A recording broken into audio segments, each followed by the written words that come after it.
Start करते हैं। तो फ्रेंड्स हम हाइड्रोकार्बन से स्टार्ट करते हैं। हाइड्रोकार्बन क्या होता है? जैसा कि नाम से स्पष्ट है, हाइड्रो मतलब हाइड्रोजन और कार्बन मतलब कार्बन। ऐसे यौगिक जो हाइड्रोजन और कार्बन से मिलकर बने होते हैं उन्हें क्या बोलते हैं? हाइड्रोकार्बन बोलते हैं। ठीक है, यौगिक मतलब क्या, कंपाउंड मतलब क्या? कम से कम दो तत्वों का आपस में मिलना क्या कहलाता है? कंपाउंड मतलब यौगिक कहलाता है। जैसा कि आप डायग्राम में देख सकते हैं, कार्बन और हाइड्रोजन देखिए आपस में मिलकर क्या कर रहे हैं? कंपाउंड बना रहे हैं, CH4 मतलब मीथेन। इसको हम आगे डिस्कस करेंगे अच्छे से। देखिए ये कंपाउंड जिसके अंदर एक कार्बन उपस्थित है। ऐसे कंपाउंड जिनमें कार्बन की संख्या एक से ज्यादा हो तो उन्हें किस नाम से जाना जाएगा? ये डिपेंड करता है कार्बन कार्बन के बीच में कौन सा केमिकल बॉन्ड है, उसके हिसाब से उसका नाम रखा जाता है। चलिए हम डिस्कस करते हैं। अगर किसी कंपाउंड में एक से ज़्यादा कार्बन उपस्थित है और कार्बन के बीच में सिंगल बॉन्ड है तो उसे क्या बोला जाता है? एल्केन बोला जाता है। क्या बोला जाता है? एल्केन। देखिए ध्यान दीजिएगा, ये बेसिक चीज़ें हैं, बस आपको इसको सुनना है एक बार। कार्बन और कार्बन के बीच में जब डबल बॉन्ड प्रेजेंट होता है तब उसको बोलते हैं एल्कीन। क्या बोला जाता है? एल्कीन बोला जाता है। और जब किसी कंपाउंड में कार्बन और कार्बन के बीच में ट्रिपल बॉन्ड होता है तो उसे क्या बोला जाता है? एल्काइन बोला जाता है। क्या बोला जाता है? एल्काइन। तो इस तरीके से जब भी किसी हाइड्रोकार्बन में सिंगल बॉन्ड होगा तो वो किस ग्रुप में आएगा? एल्केन ग्रुप में आएगा। डबल बॉन्ड होगा तो एल्कीन ग्रुप में, और ट्रिपल बॉन्ड होगा कार्बन और कार्बन के बीच में तो एल्काइन ग्रुप में आएगा। तो इंपॉर्टेंट हाइड्रोकार्बन जो इन ग्रुप में आते हैं उनको हम डिस्कस करेंगे क्योंकि क्वेश्चंस उन्हीं से बनते हैं। आगे हम उसको डिस्कस करेंगे। चलिए उससे पहले मैं आपको कुछ बेसिक इन्फॉर्मेशन बता देता हूँ। अगर किसी कंपाउंड में एक कार्बन अगर उपस्थित होता है तो उसे क्या पढ़ा जाता है? मिथ पढ़ा जाता है। दो कार्बन उपस्थित होते हैं तो उसे क्या बोला जाता है? एथ। तीन कार्बन अगर उपस्थित होते हैं तो उसे पढ़ा जाता है प्रॉप। चार कार्बन उपस्थित होते हैं तो ब्यूट, और पांच होते हैं तो पेंट पढ़ा जाता है। तो ये देखिए दोस्तों, आपको पता होना चाहिए कि अगर दो कार्बन प्रेजेंट है तो एथ पढ़ा जाता है, पांच कार्बन है तो पेंट पढ़ा जाता है। चलिए एल्केन, एल्कीन और एल्काइन हम डिस्कस कर रहे थे। एल्केन ग्रुप का जो फॉर्मूला होता है वो होता है CnH2n+2। एल्कीन का होता है CnH2n और एल्काइन का होता है CnH2n-2। ठीक है, फॉर्मूला याद करने की जरूरत नहीं है, धीरे धीरे आपकी प्रैक्टिस हो जाएगी, आपको फॉर्मूला याद करने की जरूरत नहीं पड़ेगी। तो एल्केन में देखिए सबसे पहले एन की जगह पर अगर हम 1 रखते हैं तो पहला हाइड्रोकार्बन बन के आता है CH4, जिसे क्या बोला जाता है? मीथेन बोला जाता है। आप सभी ने नाम भी सुना होगा। एन की जगह अगर 2 रखेंगे तो क्या बन जाता है? C2H6, जिसे पढ़ा जाता है एथेन। चूंकि देखिए यहाँ पर ये एल्केन ग्रुप का है तो पीछे साउंड क्या आ रहा है? यहाँ पर एन का साउंड आ रहा है। अगर एल्किन ग्रुप की बात करेंगे तो पीछे साउंड क्या आएगा? इन आएगा। और एल्काइन ग्रुप की अगर हम बात करेंगे तो पीछे साउंड क्या आएगा? आइन का साउंड आएगा। तो देखिए एन की जगह पर हमने 3 रखा तो क्या बन गया? C3H8 बन गया, जिसे क्या पढ़ा जाता है? प्रोपेन। अगर किसी यौगिक में मैंने आपको बताया था कि कार्बन 3 हो तो उसे क्या पढ़ा जाता है? प्रोप पढ़ा जाता है। और ये एल्केन समूह का है तो क्या हो गया? प्रोपेन। ऐसे ही दोस्तों देखिए एन की जगह पर 4 रखा तो क्या बना? C4H10 मतलब ब्यूटेन। इस तरीके से दोस्तों आगे चलता जाता है पेंटेन, और आगे भी सीरीज चलती जाती है, पर जो हमको इंपॉर्टेंट एग्जाम में पूछे आते हैं मैं आपको सिर्फ वही वही बताने वाला हूँ। अगला आता है दोस्तों एल्कीन। जब भी कार्बन और कार्बन के बीच में डबल बॉन्ड होता है तो वो कौन से ग्रुप में आता है? एल्कीन ग्रुप में आता है। तो फ्रेंड्स यहाँ पर देखिए दो कार्बन तो मिनिमम होंगे ही, तो एन की जगह पर हमने 2 रखा तो क्या बन गया? पहला हमारा देखिए यहाँ पर हाइड्रोकार्बन बन के आया C2H4। इसे क्या बोला जाता है? देखिए कार्बन यहाँ पर 2 है तो क्या पढ़ा जाएगा? इसको एथ पढ़ा जाएगा। चूंकि ये एल्कीन ग्रुप का है इसलिए यहाँ पर पीछे साउंड क्या आएगा? इन का आएगा। तो क्या बन गया? एथीन। ठीक है फ्रेंड्स, इसे ध्यान दीजिएगा, एथिलीन भी बोला जाता है। एथीन और एथिलीन दोनों एक ही हैं, कंफ्यूज मत होइएगा इसके अंदर। इस तरीके से देखिए अगला जो बन के आएगा वो क्या बन के आएगा? C3H6 मतलब प्रोपीन। और आगे ब्यूटीन, पेंटीन, इस तरीके से आगे सीरीज चलती जाती है। एल्काइन ग्रुप की अगर बात करते हैं तो देखिए यहाँ पर हमारा जो पहला हाइड्रोकार्बन बन के आता है वो आता है C2H2। इसे क्या बोला जाता है? एथाइन। देखिए फ्रेंड्स एथाइन को एक नाम से और जाना जाता है एसिटिलीन। ठीक है, वेरी इंपॉर्टेंट है ये, ध्यान रखिएगा। C2H2 क्या होता है? एसिटिलीन होता है, एथाइन होता है। अगला कौन सा आएगा? प्रोपाइन आएगा, फिर ब्यूटाइन आएगा, इस तरीके से सीरीज चलती जाती है। जितने भी आपको स्क्रीन पर ये हाइड्रोकार्बन नजर आ रहे हैं ये सबसे इंपॉर्टेंट है, क्वेश्चंस इन्हीं से पूछा जाता है। तो एल्केन ग्रुप में कौन कौन से? मीथेन, एथेन, प्रोपेन और ब्यूटेन। ठीक है, ये ऊपर के जो चारों हैं ये मोस्ट इंपॉर्टेंट है। एल्किन ग्रुप की बात करते हैं तो देखिए सबसे इंपॉर्टेंट एथिलीन, और एल्काइन ग्रुप की बात करते हैं तो एसिटिलीन, एथाइन, C2H2। ठीक है, इन सबको हम अच्छे से चलिए डिस्कस करते हैं। सबसे पहले हम एल्केन में लेते हैं मीथेन को। मीथेन देखिए यह एक रंगहीन स्वादहीन गैस है जो जल में घुलनशील नहीं होती हैं। स्रोत की बात करते हैं कि मीथेन गैस प्रोड्यूस कहाँ से होती है? तो मीथेन गैस सामान्यतः धान के खेतों से मतलब चावल के खेतों से प्रोड्यूस होती है। एग्जाम में क्वेश्चन पूछा गया था, ये वाला ध्यान रखिएगा। कोयलों की खदानों से मीथेन गैस प्रोड्यूस होती है। घरेलू पशु वातावरण से मीथेन गैस निकलती है। दलदली क्षेत्रों से भी मीथेन गैस उत्पन्न होती है। ठीक है, तो ध्यान रखिएगा मीथेन गैस कहाँ कहाँ से प्रोड्यूस होती है। आगे देखिए इसके उपयोग की बात करते हैं। तो मीथेन को जब 100 डिग्री सेल्सियस पर जलाया जाता है तो क्या बनता है, कार्बन ब्लैक बनता है, जो कि टायर में पेंट में उपयोग किया जाता है। सबसे इंपॉर्टेंट, छपाई में प्रयोग होने वाली स्याही के रूप में इस कार्बन ब्लैक का उपयोग किया जाता है। देखिए एक इंपॉर्टेंट नोट है, कुछ समय पहले नासा के एक दल ने 2004 में मंगल ग्रह पर किस गैस की उपस्थिति की पुष्टि करी है। तो किस गैस की उपस्थिति की पुष्टि करी उन्होंने, मीथेन गैस की। ये एग्जाम में क्वेश्चंस पूछा गया था। आगे हम बात करते हैं एथेन की। तो देखिए जल में विलय होती हैं, रंगहीन होती है और स्वादहीन होती हैं। मीथेन जल में विलय नहीं होती हैं, एथेन जल में विलय होती हैं। इसके उपयोग की बात करते हैं तो खाना पकाने में एथेन गैस का उपयोग किया जाता है। नेक्स्ट आते हैं दोस्तों हमारे प्रोपेन और ब्यूटेन। दोनों ही वायुमंडलीय दाब पर किस अवस्था में है, गैसीय अवस्था में है। प्रोपेन जो है वो सड़क वाहनों के ईंधन के रूप में उपयोग में आता है, जबकि ब्यूटेन जो है, सबसे इंपॉर्टेंट ध्यान रखिएगा, एग्जाम में क्वेश्चन बनाता है ये कि ये एक ज्वलनशील हाइड्रोकार्बन है जिसका उपयोग सिगरेट लाइटरों में किया जाता है। ठीक है, वेरी वेरी इंपॉर्टेंट है। साथ ही साथ हमारे घर में खाना पकाने वाले जो सिलेंडर होते हैं, एलपीजी सिलेंडर, उसमें सबसे अधिक मात्रा में अगर कोई गैस होती है तो वो कौन सी होती है, ब्यूटेन ही होती है। इसको हम दोस्तों अच्छे से आगे डिस्कस करेंगे, उसमें मैं आपको ट्रिक से भी याद कराऊंगा। देखिए अगला हम बात करते हैं एल्किन ग्रुप की। उसमें सबसे इंपॉर्टेंट आता है एथीन। इसे क्या बोला जाता है, एथिलीन के नाम से भी जाना जाता है। इसका उपयोग की बात करते हैं तो इसका उपयोग कच्चे फलों को पकाने में इसका उपयोग किया जाता है। वेरी वेरी इंपॉर्टेंट, एग्जाम में बहुत बार क्वेश्चन पूछा जाता है ये कि कच्चे फलों को पकाने के लिए कौन सी गैस यूज की जाती है, तो एथिलीन गैस यूज की जाती है। पर दोस्तों ध्यान रखिएगा कि कुछ कंट्रीज में फलों को आर्टिफिशियल मतलब कृत्रिम तरीके से पकाने के लिए कैल्शियम कार्बाइड का भी उपयोग किया जाता है। कैल्शियम कार्बाइड नमी की प्रेजेंट में क्या बनाता है, एसिटिलीन गैस बनाता है। और ये एसिटिलीन गैस उसी तरीके से फलों को पकाने में मदद करती है जैसे एथिलीन गैस। पर ये एसिटिलीन गैस जो होती है ये शरीर के लिए बहुत ही ज्यादा हानिकारक होती है, स्वास्थ्य के लिए बहुत ज्यादा हानिकारक होती है। इसलिए सरकार ने एसिटिलीन के उपयोग पे बैन लगा रखा है, इसकी जगह पर एथिलीन को बढ़ावा दे रखा है। अब अगर एग्जाम में क्वेश्चन आता है कि कच्चे फलों को पकाने के लिए कौन सी गैस यूज की जाती है, तो कौन सी गैस यूज की जाती है, आपको आंसर में अगर एथिलीन और एसिटिलीन दोनों दे रखा हो तो आप आंसर टिक करके आएंगे एथिलीन। ठीक है, एथिलीन उसका सही आंसर होगा। एसिटिलीन को टिक करके मत आइएगा। अगर एथिलीन ऑप्शन में नहीं है तो फिर आप एसिटिलीन को टिक करके आएंगे। ठीक है फ्रेंड्स, इस चीज का आप ध्यान रखिएगा। आगे हम बात करते हैं देखिए एल्काइन ग्रुप की। उसमें सबसे इंपॉर्टेंट कौन सा होता है, एसिटिलीन। एसिटिलीन का देखिए निर्माण की बात करते हैं। मैंने आपको भी बताया कैल्शियम कार्बाइड नमी की प्रेजेंट में क्या बनाता है, एसिटिलीन गैस बनाता है। इसके उपयोग की बात करते हैं तो देखिए गैस वेल्डिंग में इसका उपयोग किया जाता है। सबसे इंपॉर्टेंट एग्जाम में पूछा गया था ये क्वेश्चन। एसिटिलीन और ऑक्सीजन का मिक्सचर जो होता है वो धातु को धातु से कनेक्ट करने के लिए मतलब गैस वेल्डिंग में काम में लिया जाता है। ध्यान रखिएगा, वेरी वेरी इंपॉर्टेंट है। रबर बनाने में भी एसिटिलीन का यूज किया जाता है, कपूर बनाने में भी एसिटिलीन का यूज किया जाता है। तो फ्रेंड्स यहाँ पर एल्केन, एल्किन और एल्काइन, इन तीनों के जितने भी इंपॉर्टेंट हाइड्रोकार्बन है वो मैंने आपसे डिस्कस करें। ठीक है, सारे इंपॉर्टेंट पॉइंट्स बताएं, इनसे बाहर कुछ नहीं जाने वाला। चलिए फ्रेंड्स अब हम बात करते हैं ईंधन के बारे में। तो प्रमुख ईंधन हम कौन कौन से डिस्कस करेंगे, देखिए एग्जाम में जो क्वेश्चंस बनते हैं, biogas, CNG, LPG, coal gas को हम डिस्कस करेंगे, पेट्रोल, डीजल और सबसे इंपॉर्टेंट गैसोहोल, यहाँ से भी एग्जाम में क्वेश्चंस देखने को मिलते हैं, वाटर गैस और प्रोड्यूसर गैस। ये जितने भी आपको मैंने बताए ईंधन, इन सभी को हम अच्छे से डिस्कस करेंगे। सारे इंपॉर्टेंट पॉइंट्स हम इसके कवर करेंगे जो एग्जाम में पूछे जाते हैं। सबसे पहले हम दोस्तों बात करते हैं बायोगैस के बारे में। बायोगैस जो होती है वो मीथेन और कार्बन डाइऑक्साइड का मिश्रण होती है। इसमें मीथेन जो होती है वो सबसे अधिक मात्रा में होती है। ध्यान रखिएगा, मीथेन सबसे अधिक मात्रा में होती है।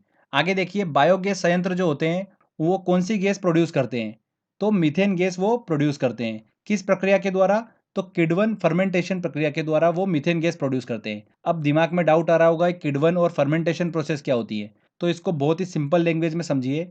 ये एक ऐसी प्रोसेस होती है जिसमें सूक्ष्म जीव जो होते हैं, जिन्हें हम बोल सकते हैं कवक या ईस्ट, वो क्या करते हैं, शर्करा, ग्लूकोज, फ्रुक्टोज, स्टार्च जैसे बड़े बड़े अणुओं को वायु की अनुपस्थिति में तोड़कर सरल कार्बनिक पदार्थों में परिवर्तित कर देते हैं। ठीक है, जैसे किण्वन के प्रयोग से एल्कोहल बनाई जाती है, पाव रोटी बनाई जाती है, बिस्कुट बनाए जाते हैं। सबसे अच्छा एग्जाम्पल आप समझ सकते हैं दूध से दही का बनना। वो किण्वन प्रोसेस, फर्मेंटेशन प्रोसेस के द्वारा ही बनता है। तो ये आपको क्लियर हुआ होगा। आगे देखिए, अगले ईंधन की हम बात करते हैं, आता है सीएनजी। सीएनजी का फुल फॉर्म एग्जाम में पूछ लेते हैं, ध्यान रखिएगा। कंप्रेस्ड नेचुरल गैस किन किन हाइड्रोकार्बन से मिलकर बनी होती है? मीथेन, एथेन और प्रोपेन से। इसमें सबसे ज़्यादा जो वेटेज होता है वो कौन सी होती है? मीथेन गैस का। 80 से 90% जो होती है सीएनजी में मीथेन होती है। ध्यान रखिएगा, मीथेन बायोगैस में भी सबसे अधिक मात्रा में होती है और सीएनजी में भी सबसे अधिक मात्रा में होती है। सीएनजी जो होती है वो एक स्वच्छतम ईंधन होता है, इसलिए इसका पब्लिक ट्रांसपोर्ट जैसे कि ऑटो रिक्शा, बसेस वगैरह में यूज़ किया जाता है, क्योंकि ये कम वायु प्रदूषण करता है। पेट्रोल में देखिए क्या होता है कि हाइड्रोजन का पूर्ण दहन नहीं होता है, पर सीएनजी में यहाँ पर हाइड्रोजन का पूर्ण दहन होता है, इसलिए ये कम वायु प्रदूषण करता है, जबकि पेट्रोल ज़्यादा वायु प्रदूषण करता है। अब बात आती है कि हम इसको याद कैसे रखेंगे, मीथेन, एथेन और प्रोपेन। कभी कंफ्यूज हो गए तो बहुत ही सिंपल तरीका है कि ये ऑटो रिक्शा, बसेस जो होती है, ये एक प्रॉपर मैप को फॉलो करते हैं ना। तो बस ऐसे ध्यान रखिए कि सीएनजी का यूज़ किस में किया जाता है? ऑटो रिक्शा में। और ऑटो रिक्शा एक प्रॉपर मैप को फॉलो करते हैं। तो देखिए ये हमारी ट्रिक है। मैप में देखिए, एम से बना हमारा मीथेन, ए से बना एथेन और पी से बना प्रोपेन। यहाँ पर बी आ ही नहीं रहा है, तो ब्यूटेन का कोई क्वेश्चन बनता ही नहीं है। तो मैप से आप बहुत आसानी से याद रख सकते हैं। प्राकृतिक गैस जो होती है वो एक स्वच्छतम ईंधन होता है, जैसा कि मैंने आपको बताया। ये एक महत्वपूर्ण जीवाश्म ईंधन है, फॉसिल फ्यूल है, जो कि बहुत ही आसानी से जलता है। तो ये सीएनजी से रिलेटेड मैंने इंपॉर्टेंट पॉइंट्स बताया आपको। आगे हम बात करते हैं अगले ईंधन की, एलपीजी। एलपीजी देखिए, आप सभी को पता होगा, घरों में जो आपके सिलेंडर यूज़ करते हैं खाना बनाने के लिए, ठीक है, तो उसमें कौन सी गैस भरी होती है? तो उसको हम ट्रिक से याद करते हैं। तो एक आदमी था, उसको पता करना था कि सिलेंडर में कौन सी गैस भरी हुई है। तो उसने धक्का लगाया इस सिलेंडर को, ठीक है। तो धक्का जैसे ही लगाया, चूंकि सिलेंडर भारी होता है, तो उस आदमी का एकदम से बीपी बढ़ गया। तो बीपी उसका एकदम से बढ़ गया। ये हमारी एक ट्रिक थी। तो बी से बना हमारा ब्यूटेन, पी से बना हमारा प्रोपेन। तो इस तरीके से आप याद रख सकते हैं कि हमारे घरों में जो खाना पकाने के लिए जो एलपीजी सिलेंडर यूज़ किया जाता है, उसके अंदर कौन सी गैस भरी जाती है? ब्यूटेन और प्रोपेन गैस भरी जाती है। इसमें सबसे अधिक मात्रा में जो होती है वो कौन सी गैस होती है? ब्यूटेन गैस होती है। मैंने आपको बताया था, एक ज्वलनशील हाइड्रोकार्बन है, ठीक है, जो बहुत तीव्रता से जलता है, ब्यूटेन। इसीलिए ब्यूटेन का सबसे ज़्यादा प्रयोग किया जाता है एलपीजी सिलेंडर में। ध्यान रखिएगा, कुछ कुछ सिलेंडर में ब्यूटेन, प्रोपेन के साथ साथ एथेन का भी यूज़ किया जाता है। हमारे घरों में जो इंडेन गैस सिलेंडर होता है, उसके अंदर ब्यूटेन और प्रोपेन का मिश्रण होता है। देखिए, अगला ईंधन आता है कोल गैस। कोल गैस किन किन गैसों का मिश्रण होती है, इसको याद रखने का एक शानदार तरीका है, मैं आपको बताता हूँ। देखिए, कोल से क्या स्पष्ट हो रहा है? कोयला। और कोयले को जलाते हैं तो कौन सी गैस निकलती है? कार्बन मोनोऑक्साइड निकलती है, ठीक है। कोयले की खदानों से कौन सी गैस निकलती है? कोयले की खदानों से मीथेन निकलती है, मैंने आपको स्टार्टिंग में बताया। तो मीथेन हो गया। और हाइड्रोजन, इन तीनों का मिश्रण जो होता है वही क्या होता है? कोल गैस होता है। इसमें सबसे अधिक मात्रा में हाइड्रोजन होती है, उसके बाद मीथेन, फिर कार्बन मोनोऑक्साइड। ठीक है फ्रेंड्स, तो इस तरीके से आप इसको याद रख सकते हैं। कोल गैस जो होती है वो रंगहीन, तीक्ष्ण गंध वाली एक गैस होती है, जो कि वायु के साथ विस्फोट करती है। तो ये बस इतना ध्यान रखिएगा इससे रिलेटेड। तो यहाँ पर हमने biogas, CNG, LPG, coal gas, चारों ईंधन को अच्छे से समझ लिया है। सारे इंपॉर्टेंट पॉइंट समझ लिए हमने।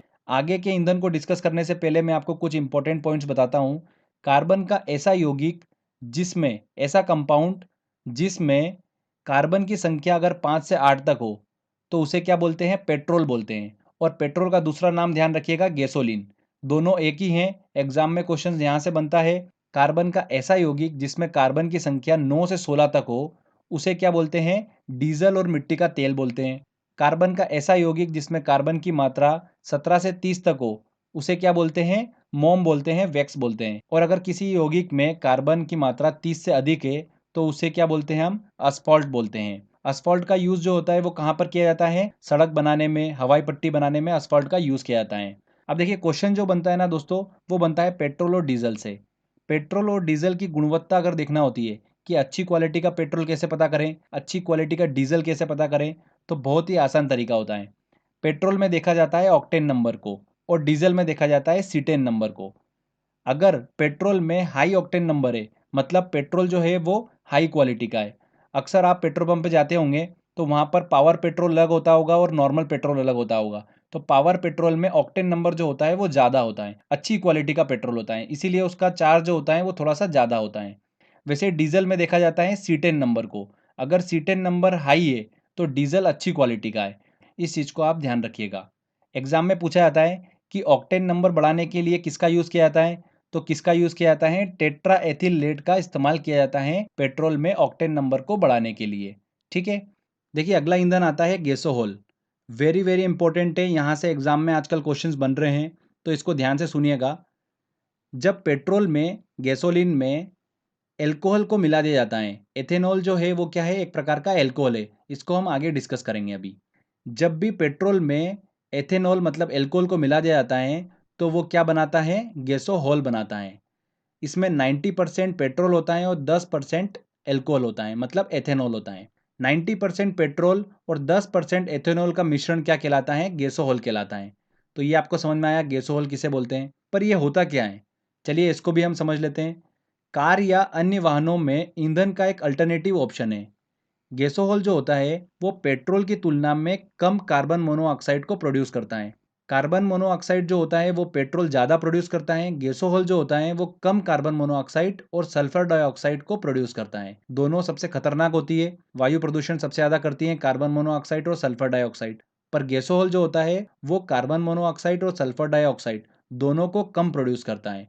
तो ये वायुमंडल के लिए तो अच्छा हुआ। चलिए इसके बेनिफिट्स और हम देख लेते हैं क्या क्या बेनिफिट्स हैं। सबसे इंपॉर्टेंट, चीपर है, सस्ता है पेट्रोल के कंपैरिजन में। पर्यावरण एवं स्वास्थ्य के लिए अच्छा है क्योंकि ये कम कार्बन मोनोऑक्साइड प्रोड्यूस कर रहा है। हाई परफॉर्मेंस है, गैसोहॉल में एथेनॉल मिला दिया मतलब एल्कोहल मिला दिया तो पेट्रोल के ऑक्टेन नंबर को बढ़ा देता है, जिससे कि इंजन नॉकिंग जो होती है वो रिड्यूस हो जाती है। ध्यान रखिएगा, ब्राज़ील एक ऐसा देश है जहाँ पर गैसोलीन में मतलब पेट्रोल में एथेनॉल को मिलाना बिल्कुल अनिवार्य कर दिया गया है। तो फ्रेंड्स इतना ध्यान रखिएगा, गैसोहॉल से रिलेटेड ये सारे इंपॉर्टेंट पॉइंट्स, इन्हीं में से आपको एग्जाम में बिल्कुल क्वेश्चन देखने को मिलेगा। अगले ईंधन आते हैं हमारे वाटर गैस और प्रोड्यूसर गैस। बहुत ज़्यादा कन्फ्यूजन पैदा करते हैं ये। इन दोनों का जो फॉर्मूला है वो क्या है, carbon monoxide plus nitrogen, carbon monoxide plus hydrogen.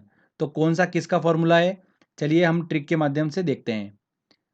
Water gas में हमने वर्ड पकड़ा वाटर, और वाटर का फार्मूला क्या होता है, H2O।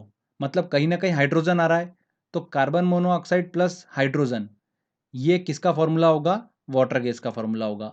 बहुत ही आसानी से हमने इसको निकाल लिया।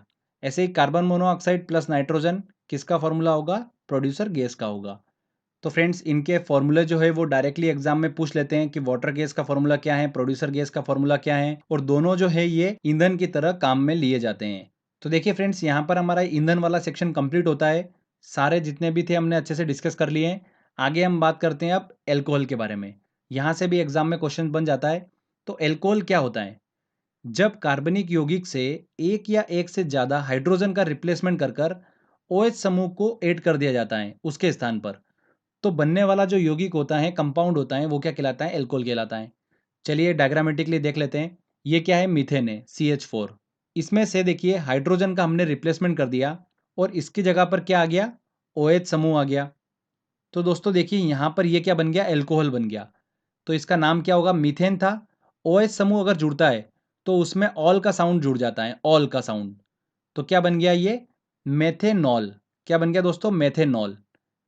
इसका फॉर्मूला क्या बन गया, CH3OH, मेथेनॉल। काफी इंपॉर्टेंट है ये, ध्यान रखिएगा। मेथेनॉल को ही किस नाम से जाना जाता है, मेथिल अल्कोहल के नाम से भी जाना जाता है। अगला देखिए कार्बनिक यौगिक कौन सा है, एथेन। एथेन का फॉर्मूला आप सभी को पता ही होगा, C2H6।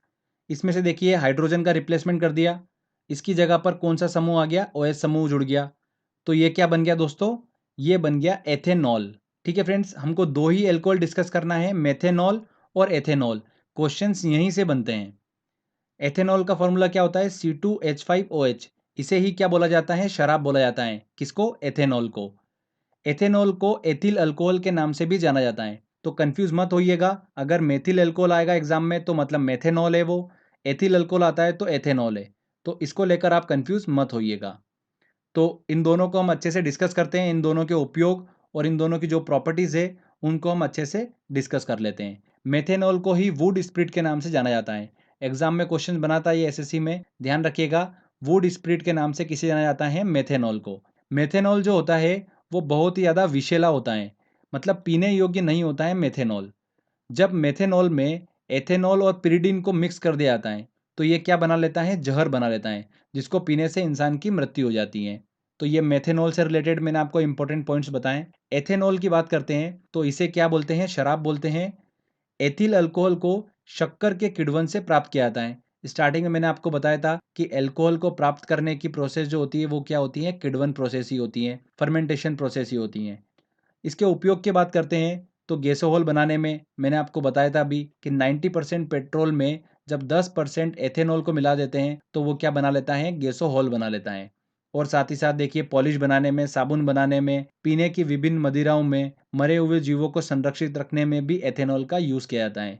तो ये मैंने आपको मेथेनॉल और एथेनॉल से रिलेटेड सारे इंपॉर्टेंट पॉइंट्स बताए हैं। अलग अलग प्रकार की वाइन्स जो होती है उनमें शराब की मात्रा अलग अलग होती है, तो किसमें कितनी होती है एक बार हम देख लेते हैं। हो सकता है यहाँ से क्वेश्चन निकल कर आ जाए एग्जाम में। रम में देखिए सबसे अधिक मात्रा में अल्कोहल होता है 45 से 55%। और जो कच्चा माल इसके लिए यूज़ किया जाता है रम बनाने के लिए वो क्या यूज़ किया जाता है, शीरा यूज़ किया जाता है। अगला आता है ब्रांडी। इसमें अल्कोहल जो होता है 40 to 50% होता है। कच्चा माल जो यूज़ किया जाता है वो अंगूर। शैंपेन के लिए भी अंगूर यूज़ किया जाता है। बियर के लिए देखिए जो यूज़ किया जाता है, और विस्की के लिए जो यूज़ किया जाता है। तो एक बार आप इस टेबल को अच्छे से रीड कर लीजिएगा। आगे देखिए हम बात करते हैं एरोमेटिक हाइड्रोकार्बन के बारे में। एरोमेटिक हाइड्रोकार्बन का सबसे इंपॉर्टेंट एग्जाम्पल है बेंजीन। आपने नाम भी सुना होगा। इसका देखिए फॉर्मूला जो होता है वो होता है C6H6। इसका स्ट्रक्चर जो होता है वो इस तरीके का होता है। कार्बन हाइड्रोजन के बीच में जो सिंगल बॉन्ड है वो होता है सिग्मा बंध। और देखिए डबल बॉन्ड आपको दिख रहा होगा, इसमें सेकंड वाला जो है वो पाई बंध होता है। तो अभी लेटेस्ट एग्जाम में क्वेश्चन पूछा गया था कि बेंजीन में कितने सिग्मा बंध और पाई बंध होते हैं। तो फ्रेंड्स आपको पता होना चाहिए कि बेंजीन में 12 सिग्मा बंध और 3 पाई बंध उपस्थित होते हैं। तो बस इससे रिलेटेड इतना ही ध्यान रखिएगा।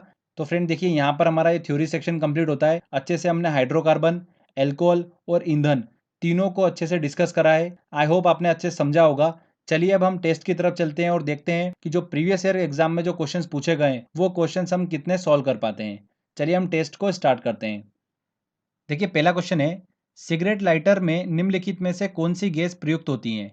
कौन सी गैस यूज की जाती है, ब्यूटेन गैस। छपाई में प्रयोग की जाने वाली स्याही निम्नलिखित में से किसके अपघटन से प्राप्त होती है। तो मीथेन के अपघटन से प्राप्त होती है। मीथेन को जब 100 डिग्री सेल्सियस पर जलाया जाता है तो कार्बन ब्लैक बनता है, उसी का उपयोग किया जाता है स्याही के रूप में। बी आंसर इसका सही होगा। मेथेन गैस उत्पादन करने वाला क्षेत्र है गेहूं का खेत, धान का खेत। तो धान का खेत बिल्कुल सही आंसर होगा, बी आंसर। चावल का खेत मेथेन गैस उत्पादन करने वाला क्षेत्र होता है। निम्नलिखित में से कौन सा रसायन फल पकाने के लिए उपयोग में लाया जाता है। किसका उपयोग किया जाता है, कैल्शियम कार्बाइड का उपयोग किया जाता है, CaC2। ध्यान रखिएगा, हरे फलों को कृत्रिम रूप से पकाने के लिए कैल्शियम कार्बाइड का प्रयोग किया जाता है क्योंकि यह उत्पन्न करता है। तो कैल्शियम कार्बाइड जो होता है वो नमी की प्रेजेंट में क्या बनाता है, C2H2 बनाता है, एसिटिलीन बनाता है। तो आंसर क्या होगा इसका, सी आंसर। निम्नलिखित में से कौन फलों को पकने में बढ़ावा देता है। Carbon dioxide, sulphur dioxide, nitrogen या एथिलीन।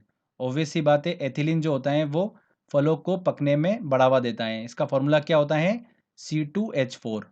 ध्यान रखिएगा, एथिलीन फलों को पकने में बढ़ावा देता है। देखिए क्वेश्चन है, निम्नलिखित गैस मिश्रणों में कौन सा वेल्डिंग के लिए प्रयुक्त किया जाता है। कौन सा प्रयुक्त किया जाता है, एसिटिलीन और ऑक्सीजन का मिश्रण।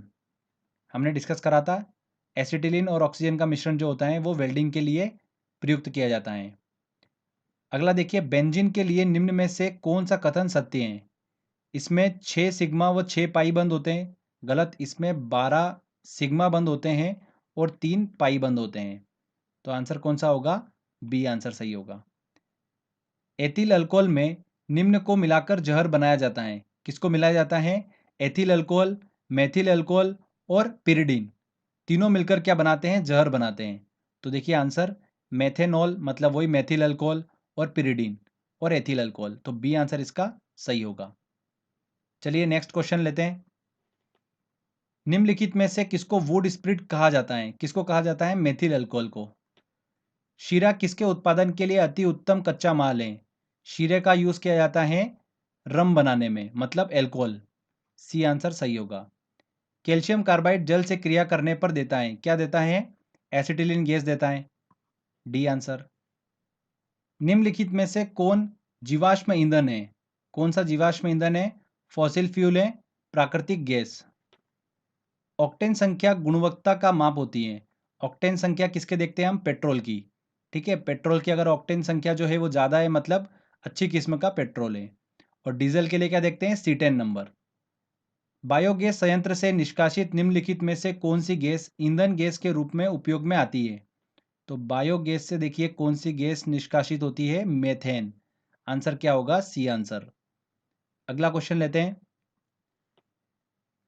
देखिए फ्रेंड्स, थ्योरी को अगर आपने अच्छे से समझा होगा तो बहुत ही आसानी से आप सारे क्वेश्चन सॉल्व कर सकते हो।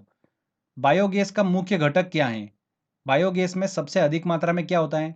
बायोगैस, सीएनजी दोनों में सबसे अधिक मात्रा में मेथेन होता है। तो मुख्य घटक क्या हो गया इसका? मेथेन। B answer. एक बायो संयंत्र में निम्न में से कौन सी प्रक्रिया होती है? तो बायोगैस संयंत्र में कौन सी प्रक्रिया होती है? किण्वन प्रक्रिया, फर्मेंटेशन प्रक्रिया होती है। एलपीजी गैस के मुख्य अवयव हैं।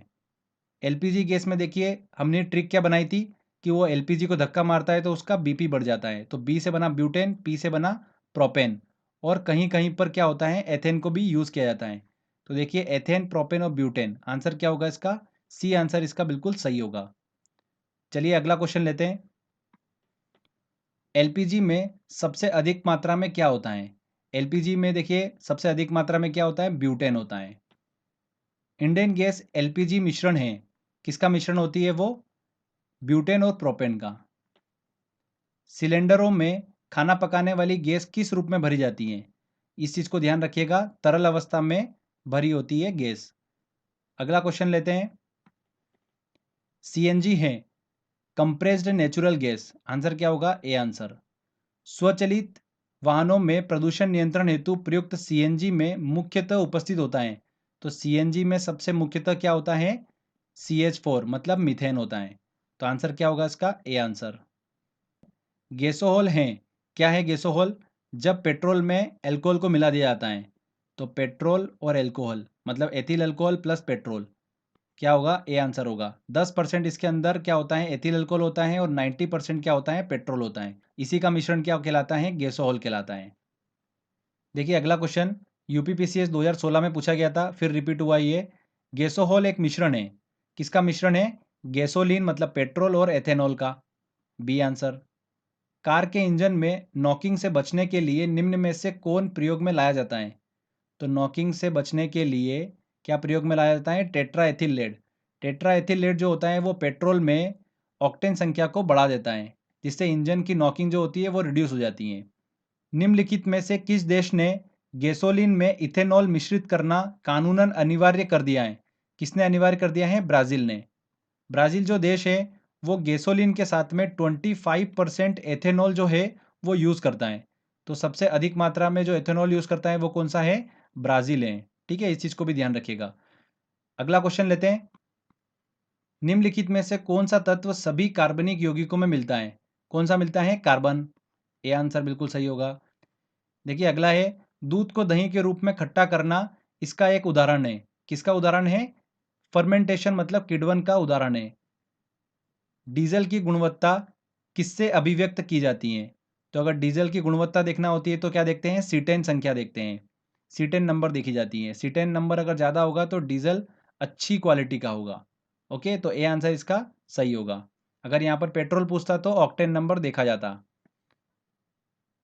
पेट्रोल का मुख्य संगठक क्या है? ऑक्टेन। प्राकृतिक गैस का मुख्य अवयव है।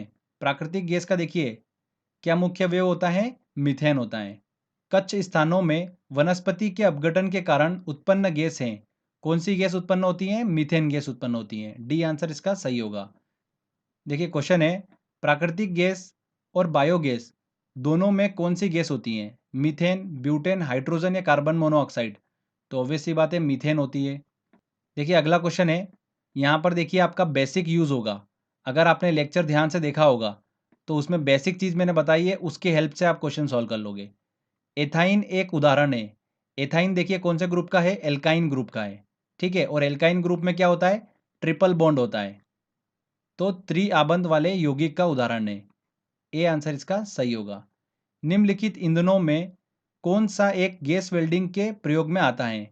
कौन सा आता है? एसिटिलीन। 2015 सीडीएस का क्वेश्चन है।